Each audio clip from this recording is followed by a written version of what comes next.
হরে কৃষ্ণ। শ্রী শ্রী গুরু গ্রাম জয়তু জয় শিল প্রবোধ। হরে কৃষ্ণ সুধী ভক্ত সজ্জন, আমরা আজকে পাঠ করবো শ্রীমদ ভগবদ গীতার যথাযথ প্রথম অধ্যায় বিষাদ যোগ, শ্লোক নম্বর 43।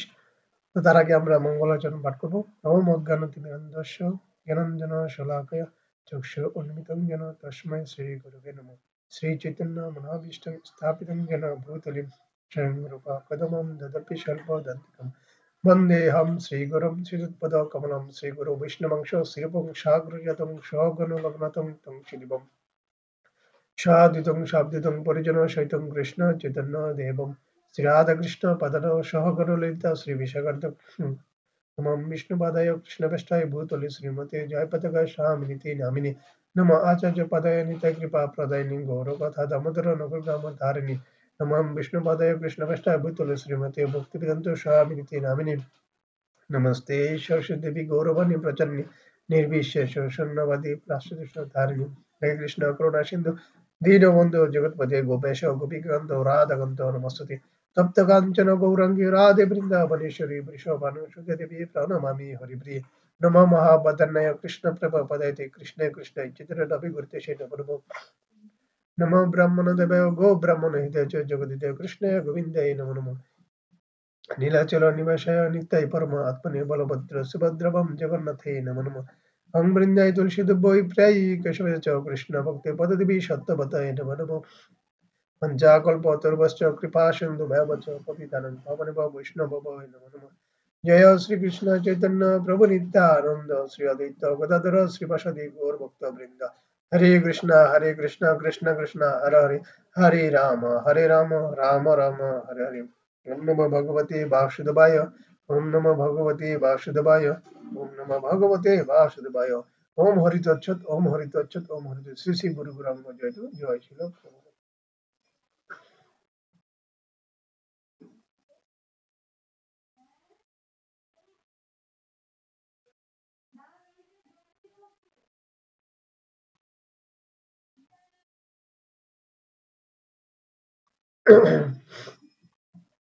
আজকে আমরা পাঠ করব শ্রীমদ্ ভগবদ গীতা যথাযথ প্রথম অধ্যায় বিষাদ যোগ, শ্লোক নাম্বার 43। উচ্ছনকুল ধর্মনম মনুষ্যানাম জনার্দন নরকে নিয়তম ভাসু ভবতি ইতি অনু অশ্রুষম। উচ্ছন্ন কুল বিনষ্ট কুল ধর্মনাম, যাদের কুল ধর্ম আছে তাদের, মনুষ্য নাম সেই সমস্ত মানুষের, জনার্দন হে কৃষ্ণ, নরকে নরকে, নিয়তম নিয়ত, বাস অবস্থিতি, ভবতি হয়, ইতি এভাবে, অনুশ্রম আমি পরম্পরাক্রমে শ্রবণ করেছি। হরে কৃষ্ণ অনুবাদ।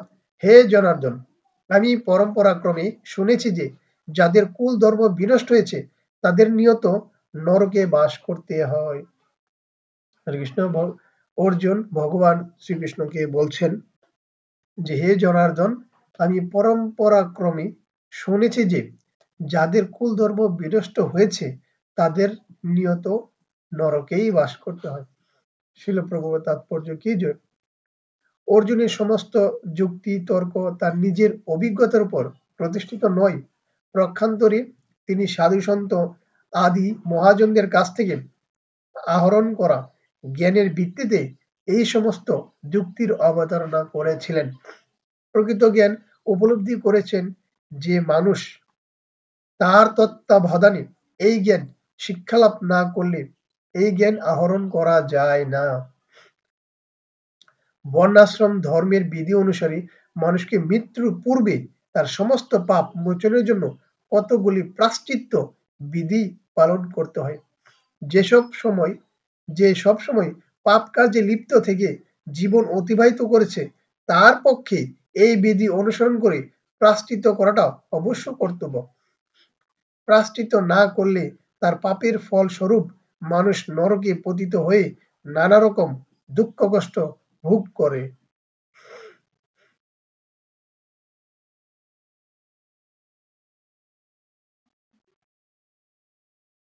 হরে কৃষ্ণ। তো এই শ্লোকে অর্জুন ভগবানকে বলছেন, এর আগেও বলছেন যে কুল ধর্ম যদি বলা হয়েছে যে তিনি যখন শত্রুদের দর্শন করেছেন এবং সমস্ত আত্মীয় স্বজনকে দর্শন করেছেন, তার পিতামহ, তার পরমার্থ গুরুদেব, তার বন্ধু এবং তার ভাই, তার জ্যাঠাতো ভাই, দুর্যোধন, দুঃশাসন, তাদের 100 ভাই এবং ওরা অন্যান্য আত্মীয় স্বজন রয়েছে।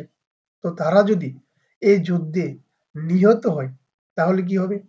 তাদের যে কুল ধর্ম, এই কুল ধর্ম বিনষ্ট হবে, তার স্ত্রী পরিজনরা অসহায় পড়বে এবং অবাঞ্ছিত সন্তান সন্ততি উৎপন্ন হবে, যার ফলে কি হবে যে তারা তাদের কুল ধর্ম নষ্ট হয়ে যাবে এবং সেই অধর্মের কারণে তাদেরকে নরকে পতিত হতে হবে। তো এই শ্লোকে সেটাই বলা হয়েছে যে এই অর্জুন এই সমস্ত শিক্ষা লাভ করেছেন অবশ্যই তার গুরুদেব এবং আরো অন্যান্য শাস্ত্র থেকে সেই জ্ঞান আহরণ করেছেন। এখানে প্রকৃত জ্ঞান উপলব্ধি করেছেন যে মানুষ, বলা হয়েছে যে তার তত্ত্বাবধানে এই জ্ঞান শিক্ষা লাভ না করলে এই জ্ঞান আহরণ করা যায় না। আমরা সব জ্ঞান নিজে নিজে কোনো কিছু শেখা যায় না, নিজে নিজে সেই জ্ঞান লাভ করা যায় না। সেই জ্ঞান লাভ করতে হয় কোনো তত্ত্বদ্রষ্টা ব্যক্তির কাছ থেকে, কোনো তত্ত্বদ্রষ্টা ব্যক্তির কাছ থেকে সেই জ্ঞান আহরণ করতে হয়, সেই জ্ঞান লাভ করতে হয়। আমরা হঠাৎ কোনো কিছু একটা শিখলাম কিন্তু আমরা সেটা ভুল ভ্রান্তি শিখবো, সেটা আমরা ভ্রান্তি এবং ভুল শিখবো। সেই জন্য কি করতে হয় না, একজন তত্ত্বদ্রষ্টার কাছ থেকে, তার তত্ত্বাবধানে থেকে সেই জ্ঞান আহরণ করতে হয়। আমরা অনেকে জানি যে স্কুলে যারা টিচিং করে বা অন্যান্য শিক্ষা লাভ করে ছাত্ররা যে বাংলা কিন্তু রিডিং পারলে আমরা পড়তে পারবো বা শিখতে পারবো, কিন্তু এখানে প্রশ্ন যে কেন বাংলা টিচার লাগে বা কেন অন্যান্য রিডিং জাতীয় যেসব সামাজিক বিজ্ঞান আর অন্যান্য যেই রয়েছে তো সেগুলা কেন লাগে? এগুলো তো রিডিং পড়লেই পারা যায়, তারপরেও কেন শিক্ষক দরকার হয়? কারণ এমন কিছু জিনিস আছে, এমন কিছু ওয়ার্ড আছে যেগুলা প্র্যাকটিক্যাল, এগুলো উদাহরণ দিয়ে দিয়ে বুঝাতে হয়, যে কারণে এগুলা মনে থাকে। হ্যাঁ, অনেক কিছু ওয়ার্ড আছে যেগুলো আমরা শিক্ষকদের কাছ থেকে না শিখলে আমরা কখনোই জানতে পারবো না এবং হৃদয়ঙ্গম করতে পারবো না, উপলব্ধি করতে পারবো না, যেই কারণে শিক্ষক দরকার হয়। এবং সেই ক্ষেত্রে জ্ঞানও, ধর্মীয় জ্ঞানও একজন তত্ত্বদ্রষ্টা ব্যক্তির কাছ থেকে তার তত্ত্বাবধানে, তার নিয়ম কানুন, তার আদেশ উপদেশ মেনে চলে তারপর সেই জ্ঞান লাভ করতে হয় বা সেই শিক্ষা বা জ্ঞান আহরণ করতে হয়। এখানে এটাই বলেছে যে নিজে নিজে কোনো জ্ঞান আহরণ করা যায় না বা শিক্ষা লাভ করা যায় না, তাহলে ভুল ভ্রান্তি বশত হবে এবং সে ভুল পথে পরিচালিত হবে, উল্টো মিনিং খুঁজে বেড়াবে সে। তো এখানে বলা হয়েছে বর্ণাশ্রম ধর্মের বিধি অনুসারে মানুষকে মৃত্যুর পূর্বে তার সমস্ত পাপ মোচনের জন্য কতগুলো প্রায়শ্চিত্ত পালন করতে হয়। প্রত্যেকটাই বর্ণাশ্রমের ব্রাহ্মণ, ক্ষত্রিয়, বৈশ্য, শূদ্র প্রত্যেকটা বর্ণাশ্রমের এক একটা রুলস অনুসারে তাদের মৃত্যুর আগে পর্যন্ত পাপ মোচনের জন্য সমস্ত বিধি নিষেধ এবং প্রায়শ্চিত্ত ধর্মীয় নিয়ম কানুন পালন করতে হয়। বলছে যে সব সময় পাপ কার্যে লিপ্ত থেকে জীবন অতিবাহিত করেছে তার পক্ষে এই বিধি অনুসরণ করে প্রায়শ্চিত্ত করাটা অবশ্য কর্তব্য। হ্যাঁ, তো অনেকে অনেক নিয়ম কানুন পালন করে যারা সারা জীবন কিছুই করেনি, তারাই কি করে এরকম দৌড়াদৌড়ি করে যে প্রায়শ্চিত্ত পালন করার জন্য গয়ায় যায়, কাশি যায়, আর অনেক কিছু নিয়ম কানুন পালন করতে থাকে। এটা হচ্ছে রুলস, যে প্রায়শ্চিত্ত কি করার জন্য, তার পাপ কার্যে প্রায়শ্চিত্ত করার জন্য সে এই বিধি নিষেধ গুলা পালন করতে থাকে এবং এটা জরুরি, না হলে তার সে নরকে পতিত হয়ে আরো শাস্তি ভোগ করবে। তো কিছুটা পাপ কমার জন্য বা প্রায়শ্চিত্ত করার জন্য এই কাজগুলা করে। তো বলা হয়েছে যে প্রায়শ্চিত্ত না করলে তার পাপের ফলস্বরূপ মানুষ নরকে পতিত হয়ে নানা রকম দুঃখ কষ্ট ভোগ করে। আর সে যদি প্রায়শ্চিত্ত না করে তাহলে তার পাপের ফলস্বরূপ মানুষ নরকে পতিত হবে এবং সে পতিত হয়ে নানা রকম দুঃখ কষ্ট ভোগ করবে, এটাই স্বাভাবিক। আমরা দেখি যে ধ্রুব মহারাজ, ভাগবতে দেখি ধ্রুব মহারাজ 5 বছর বয়সে শিক্ষাদান করেছে যে ভগবানকে ভজনার সময় কতটুকু, 5 থেকে 80 বছর পর্যন্ত। কিন্তু আধুনিক সমাজে দেখা যায় যে আমাদের পিতামাতা বা অন্যান্য যারা বয়স্ক জ্যেষ্ঠরা রয়েছে তারা বলেন কি যে ধর্ম করতে হয় পরে পরে পরে পরে, যে আরো বড় হয়ে আরো বৃদ্ধ হয়ে যে ধর্ম করতে হয়। কিন্তু শাস্ত্র আমাদেরকে বলছে 5 থেকে 80 বছর পর্যন্ত ধর্ম করার বয়স। আর না হলে কি হবে, এই যে এখানে বলা আছে প্রায়শ্চিত্ত করতে সে নরকে পতিত হবে। এখানে বলা আছে যে তার পাপের ফলস্বরূপ মানুষকে নরকে পতিত হয়ে নানা রকম দুঃখ কষ্ট ভোগ করবে। কিন্তু আধুনিক সমাজের মানুষরা তারা কি বলে যে ধর্ম করতে হবে যে বড় হয়ে। কিন্তু আমাদের যে যমরাজ বা চিত্রগুপ্ত তাদেরকে বলা আছে যে 5 বছর উপর হলেই তার পাপ লিপিবদ্ধ হবে এবং সে যা যা করা হচ্ছে তাকে পাপে লিপ্ত করতে হবে। এখন একটা প্রশ্ন থাকতে পারে যে সে তো এখনো বুঝেই না, ধর্ম সম্পর্কে জানে না, বুঝে না। একটা কথা আছে যে আগুন আর পানি কাউকেই ক্ষমা করে না, সে কাউকেই সে এটা জাজ করে না, সে এটা কিন্তু সে বুঝে না, সে এটা কি বাচ্চা, এটা কি বৃদ্ধ, না আগুন পানি কাউকেই ক্ষমা করে না। সে যেই হাত দিবে বা যেই পানিতে ডুববে তাকেই বর্ষ করে দিবে বা পানিতে সে মারা যাবে। সে কাউকেই ক্ষমা করবে না।